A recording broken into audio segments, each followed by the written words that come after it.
The film opens with the voice of a little girl named Scarlett Cher. She tells of the tragedy that happened in the small town of Maybrook 2 years earlier. On an early Wednesday morning, exactly at 2:17, 17 students from Miss Justine Gandy's second-grade class woke up from their beds. They walked out of their houses with the same movement, arms outstretched forward, then disappeared into the darkness of the night. The only student who remained was Alex Lilly.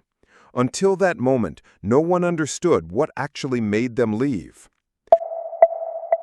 The next morning, Justine came to school as usual.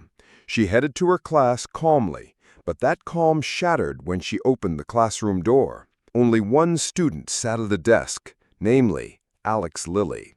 The rest had vanished without a trace. The police immediately took action. They examined CCTV footage from each student's home. The recording showed the same thing. The children left their houses at exactly the same time, walked straight, then disappeared. The police also interviewed Alex and Justine, but there were no answers that could explain this mystery. There were no signs of strangers, no suspicious cars, and no evidence that could answer everyone's questions. Because the situation grew worse, the school was finally closed for a full month. A few weeks later, a large meeting was held between the school, legal institutions, and the students' parents. The meeting was led by Principal Marcus Miller. The hall was filled with parents waiting for an explanation. But the atmosphere turned heated when many of them accused Justine of being the cause of the children's disappearance. Accusations were thrown non-stop. They said Justine must have said or done something that made the children leave. Justine tried to explain that she knew nothing at all and in fact felt the same loss as they did, but no one believed her. Marcus tried to calm the situation and protect Justine from the increasingly uncontrollable anger. After that meeting, Justine's life was no longer the same. Guilt and fear made her increasingly depressed. She tried to ease her burden by buying bottles of drinks from a mini-market, but her attempt to calm herself never worked. When she returned home, a new terror began to haunt her. Her phone kept ringing from unknown numbers. The voice on the other end sounded threatening and pressing, making her even more uneasy. That night, the threat became more real. Her front door was pounded hard from outside. Justine walked slowly to check, then carefully opened the door. But there was no one outside. Only the darkness of night greeted her. When she shifted her gaze toward her car, her eyes froze. On the car body was a striking spray-painted scrawl. One large word was written roughly and clearly: "Witch." The next morning, Justine tried to clean her car of the scrawl accusing her of being a witch. The paint stains still remained and were hard to remove. Sometime later, Principal Marcus Miller met her. Marcus placed Justine on leave. He asked Justine to leave town for a while for her safety because pressure from parents and residents was getting stronger. Justine refused because she wanted to make sure of Alex Lilly's condition, the only student who had not disappeared. Marcus emphasized that Alex was still traumatized and asked Justine to hand over all processes to the investigators who had already examined the Lilly family home. This situation worsened people's views of her. Justine reported the threats and vandalism she received to the police. That night, she met her ex, Officer Paul Morgan. They drank at a bar even though Paul had actually stopped drinking. The night ended in Justine's bed. The next morning, she drove him home. After school hours, Justine saw Alex walking alone. She tailed him to his house, rang the bell, but there was no answer. From the window, she saw Alex's parents sitting very stiffly on the sofa, like statues. A bad feeling made her leave. She reported it to Marcus. Marcus ordered Justine to stay away from the Lilly family. At the liquor store, Justine was confronted by Donna, Paul's wife. Donna already knew about their affair. She doused Justine with vodka until the store clerk stopped the commotion. That night, Justine had a nightmare. She entered the classroom at midnight. All the students bowed their heads on the desk. Alex looked up. His face had scary clown-like makeup. Justine woke up. In fear, she saw a red-headed woman clinging to her bedroom ceiling. The next day, Justine checked on Alex again. Alex said he was fine, and then insisted Justine stop following him. Justine continued to watch the house from a distance all day. That night, she got drunk and fell asleep in the car. In the dark, a woman came out of the Lily house. She entered Justine's unlocked car and cut off a strand of Justine's hair, then left without a sound. The story then shifts to Archer, one of the victim's parents. Since watching the CCTV footage that showed his son Matthew walking out of the house at 2:17 in a strange way, Archer has never truly been able to sleep soundly. Every morning before leaving for work, he always stood in front of the monitor and stared at the part of the recording where Matthew stepped away.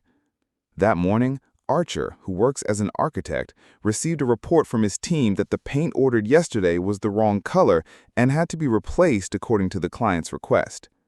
He prepared to handle the problem. Before going to the paint store, Archer stopped by the local police station to ask about the progress of the case of the 17 missing children, including Matthew. The police chief explained that his team was working hard and he had assigned an aggressive unit to handle cases like this. That explanation did not calm Archer. The tension in his voice rose as he questioned what aggressive meant if Justine was still seen free, laughing, and going about in town. He also mentioned Justine's history, who was reportedly transferred between schools several times. The police replied that so far, there was no strong evidence to name Justine as a suspect. At this point, the film replays the night of the parents' meeting at school. When Marcus tried to secure Justine from the crowd's anger, the camera followed Archer's steps as he tailed Justine from the mini-market to her home. From that sequence, it was revealed that Archer was the one who wrote the word witch on Justine's car body. That night, Archer had another dream. He chased Matthew through a dark forest, then suddenly was in his own home, looking up at the sky and seeing a rifle floating with the timestamp 2:17. He entered Matthew's room, stood by the bed, and expressed the affection he rarely voiced. When he shone a flashlight toward the child, who seemed to be asleep, the one staring back was not Matthew, but a grinning, red-haired woman. Looking for a pattern that made sense, Archer went to the home of Gary and Erica Bailey, parents of one of the other missing children. He convinced Gary to show their Ring camera footage. The result was the same. Their child ran in a straight line, without hesitation, like Matthew. Then Archer spread out a map and began drawing possible routes, trying to triangulate a single destination as a meeting point. At a gas station, Archer saw Justine filling her tank. He approached with unresolved emotion, while Justine braced for a possible attack. Neither expected what happened next. Principal Marcus Miller ran toward them with arms outstretched, blood streaming from his eyes, and his body aimed straight at Justine. Archer reflexively restrained Marcus. Justine ran into the store for cover. Marcus writhed and struggled like a possessed man, turning the situation from an ordinary confrontation into real terror. The timeline rewinds to Paul's day before he met Justine at the bar. At the station, Paul had a brief conversation with Captain Ed Locke, then headed out on patrol. On the road, he saw a young man named James trying to break into a building. James panicked and ran. Paul chased him, took him down, and conducted a search. While checking his pocket, Paul's finger was pricked by a used needle. Panic arose. Paul struck James hard. The dash cam recorded the entire incident. Paul pressured James to leave Maybrook and never come back. After that, Paul met Justine and spent the night with her. When he got home, Donna immediately sensed the affair. The next day, at the station, Locke scolded Paul over the incident with James. Paul walked out with emotions still high. Outside, he saw James walking toward the police station and immediately chased him again. The story then shifts to James on the day before he met Paul again. James lived in a tent in the woods, was addicted, and survived by stealing and selling stolen goods to a quiet counter. After being struck by Paul, he moved errands to look for a new target. He found the Lilly family home, which seemed quiet, and decided to break in through an upstairs window. Inside, he searched and took valuables, including a game console, then went through other rooms. When he went down to the basement, he froze. In front of him stood the 17 missing children, empty and unresponsive. Mr. and Mrs. Lilly emerged from the darkness and moved closer. James panicked and fled while carrying part of the stolen goods. At the junk counter, while waiting for money from the stolen goods, James saw an announcement of a $50,000 reward for information about the missing children. He remembered what he had seen in the Lilly house and decided to report it. In a shaky state, he headed to the police station. Paul saw him, gave chase, and followed James back into the forest. At the edge of the forest near his tent, a red-haired woman stood at a distance waving. James was terrified and ran to his tent. Slowly, someone opened James' tent. James reflexively stabbed Paul with a needle. When Paul was about to shoot James, James insisted that he knew the location of the children. Then Paul handcuffed James, put him in the car, and sped to the Lilly family home. Paul entered the house to verify James's statement. Time passed for hours. The door did not open. When Paul finally appeared, his expression was empty, and his steps were like someone not aware. He dragged James back into the Lilly family house. At a supermarket, Marcus Miller was shopping with his husband Terry when Justine called to report what she saw at the Lilly home. Marcus felt there needed to be an official meeting and agreed to a schedule to meet Alex and his parents on Monday. Monday arrived, but the ones who came were not the Lillys, but the red-haired woman who had been seen from a distance. She introduced herself as Aunt Gladys, a relative from Alex's mother's side, and she stated that Alex's parents were unwell and could not attend. At midday, Gladys appeared at Marcus and Terry's home while they were having lunch. She pretended to be a thirsty visitor and asked for water.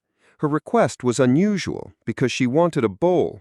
After getting the bowl, she cut her palm, smeared blood on a slender twig, and cut a lock of Terry's hair and wrapped it around the twig. When Marcus intended to call the police, Gladys rang a small bell. Marcus's body froze instantly. Gladys snapped the twig. Marcus immediately went berserk. He vomited black fluid toward Terry and smashed Terry's head repeatedly until his face was destroyed. Gladys then took a lock of Justine's hair she had brought, tied it to another twig, and snapped it again. From that moment, Marcus was bound by the urge to hunt Justine.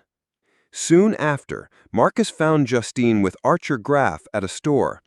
He attacked straight on without hesitation. Archer pinned him and slammed Marcus's body into the beverage cooler. Marcus staggered out of the store, entered the street, then was hit by a car. His head was shattered on the asphalt. At the hospital, Justine and Archer ended their feud. They decided to work together. Archer spread out a map with route lines he had drawn from recordings of the children's movements at 217. Justine studied the pattern and immediately recognized the line's meeting center.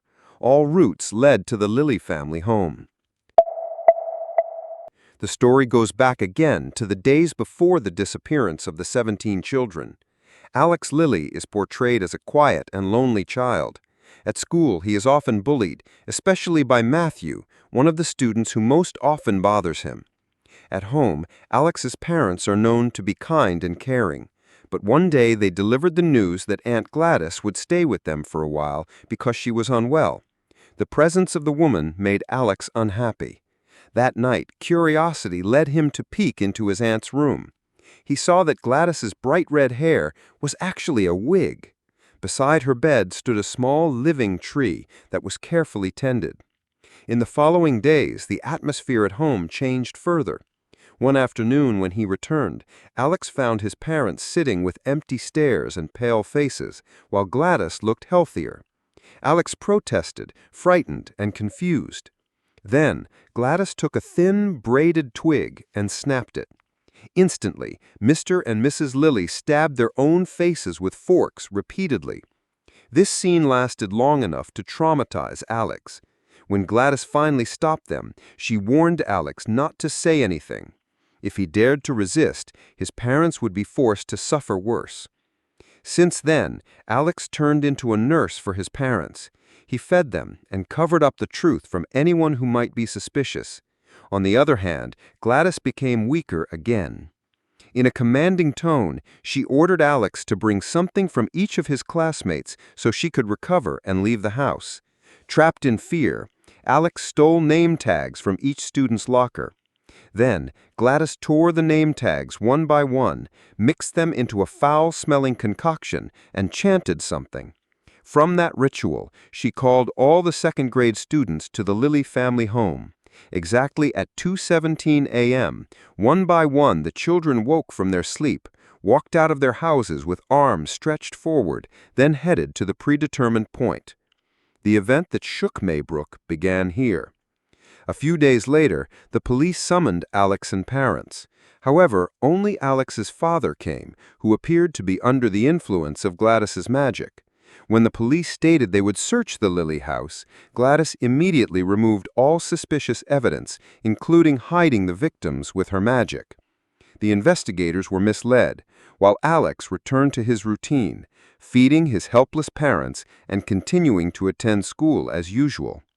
One day, Alex came home and saw a police car in front of his house. He felt a relief for a moment, but when he went inside, he found that Paul and James had already turned into the living dead like his parents. Not long after, Alex woke up from his afternoon nap. He peeked out the window and saw a car arrive in front of the house. Its passengers were Justine and Archer, who had come following the meeting point from Archer's map. As they were about to enter, a man waved his hand. On closer look, Justine realized that it was Paul. The two of them got out of the car hesitantly, while Alex kept watching from behind the window. As soon as they entered, Justine was immediately attacked by Paul. At the same time, Alex was chased by his own parents, who were still controlled by Gladys's magic. Archer also had to face James, who had also turned into an uncontrollable figure. Justine finally stopped Paul by firing a bullet straight into his head. Archer, on the other hand, found a hidden room in the house. Inside, Gladys kept the victims of her magic. Blood was splattered. Paul's body lay lifeless. Alex gathered the courage to enter Gladys's room and found one of her magic media. He used it to try to turn the situation around. However, Gladys grew stronger. Justine instead had to face Archer, who was beginning to be influenced by the woman's magic. When Gladys felt that she had already taken control, Alex fought back in a way he learned from his own aunt's influence. The weapon backfired. The victims who had previously been controlled turned against Gladys. They tore her body to pieces. As soon as Gladys died, all magical influence disappeared. The people under her control regained consciousness. Archer finally found his son Matthew and took him home. Justine found Alex with his parents, who had returned to normal state. The story came to an end. This film shows that what is sown will be reaped. Gladys, a witch who used magic to harm others, ultimately died by her own magic.